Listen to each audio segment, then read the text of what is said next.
So let's look at a few. I won't do all of them for you, of course. So let's look at the first one. The first one says 1/2 divided by 2/3 equals, so the first fraction stays the same, 1/2, 1/2.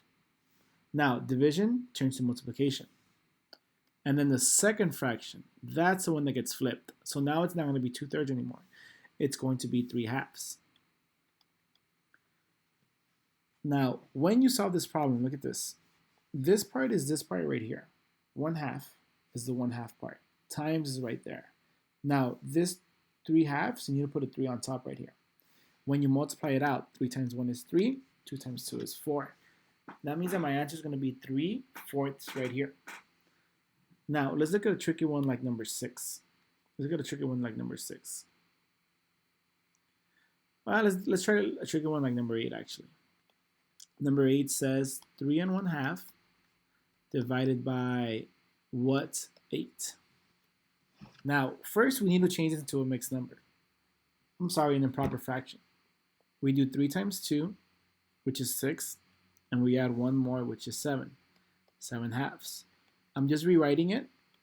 Now, from right here, once I have my two fractions, I don't know what the top number is, but we can keep going. We need to change division into multiplication. So 7/2 stays the same, but this one is getting flipped. So it's going to be 8 over a blank spot.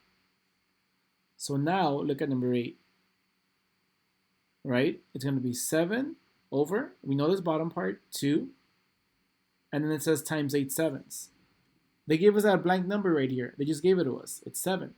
So when we write our answer over here, we're going to write 7 over here, and then right here, 7 over 2 times 8/7. When I multiply this out, I'm going to get 56 over 14. Now, if you notice right here, the answer says for a fraction 56 over 14. But what you must do is you actually need to divide this and make it into a mixed number. So you have to divide 56 divided by 14. 56 divided by 14. I'm going to use my calculator to write my skip counts by 14. So I'm going to do 14 plus 14 is 28. Okay, so 14, 28. Let's add 14 more. We get 42. Okay, add 14 more. 56. Hey, that's perfect. 14 times 4 equals 56. That means that my answer is just going to be 4. 4 holes right here.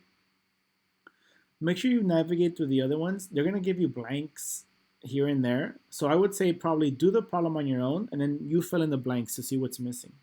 At the end, it says write a word problem that could be solved by the equation in problem number 8. So it's actually asking you to make a real world problem with what we did here. So I can say 3 1/2 divided by 7/8. There's 3.5 pounds of candy, and it needs to be split up in 7/8. 7/8. Or you can say no. There's 3.5 pounds of candy that I need to split up between 4 friends. How many does each one get? Or I have 3.5 pounds of candy. If it gets split in 7/8, how many friends can I share that with? You got to make your own problem for number 11. Make sure you write it right here. Now, this is it for page 11 for the Iready package. I'll see you guys next time.